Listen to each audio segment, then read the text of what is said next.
తక్కువ పప్పుతో అటుకులతో ఊతప్పం చేస్తున్నాను. ఇప్పుడు ఈ కప్పుతో 1 కప్పు పొట్టుపప్పు 4 గంటల పాటు నానబెట్టి 4 గంటలు నానాక ఇలా నేను పొట్టు కొంచెం ఉంచేసి కడిగాను.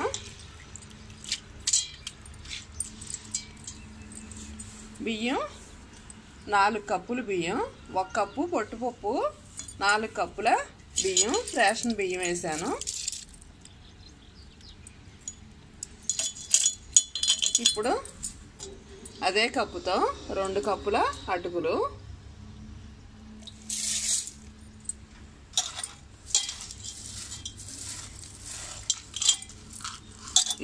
ఈ 2 కప్పుల అటుకుల్ని ఫస్ట్ పౌడర్ లాగా చేసుకోవాలి.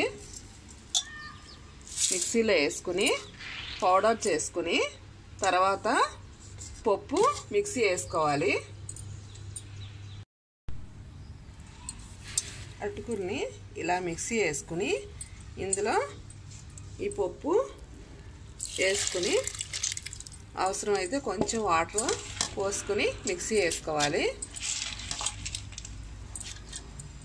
పప్పు అటుకులు మిక్సీ వేసుకున్నాక బియ్యాన్ని 2 సార్లుగా మిక్సీ వేసుకుని మొత్తం పిండిని కలుపుకోవాలి.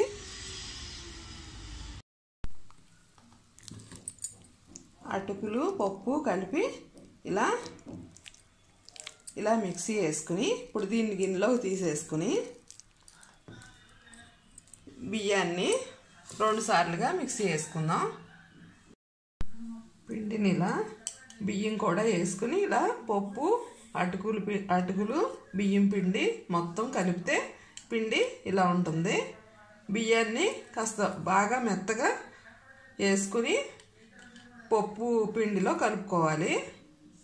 మొత్తం కలిపిన పిండి ఇలా ఉంటుంది. ఇప్పుడు దీన్ని 2 గంటల పాటు నానబెట్టుకోవాలి.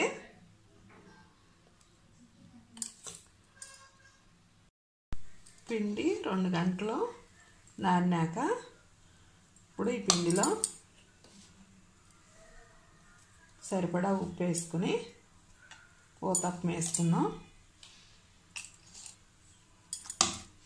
స్టవ్ మీద పాన్ పెట్టుకుని దాంట్లో కొంచెం ఆయిల్,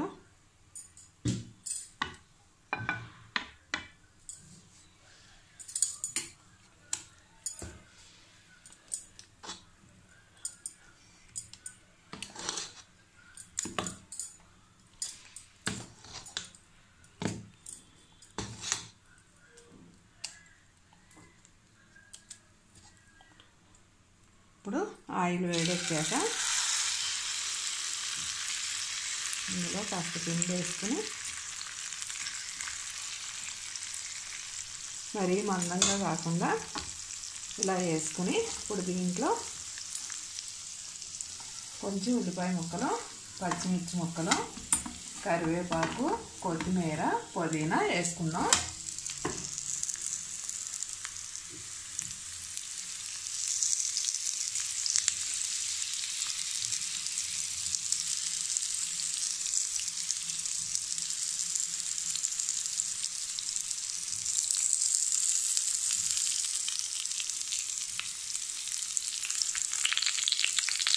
ఇది మూత పెట్టి స్టవ్ సిమ్లో పెట్టుకుని మగ్గించుకుందాం. ఇది ఒకవైపు వేగాక మళ్ళీ ఇటువైపు తీసుకుందాం. రెండో వైపు కూడా ఇలా కాలనిస్తే మనకి ఊతప్పం రెడీ. మళ్ళీ మూత పెట్టుకుని మగ్గించుకుందాం.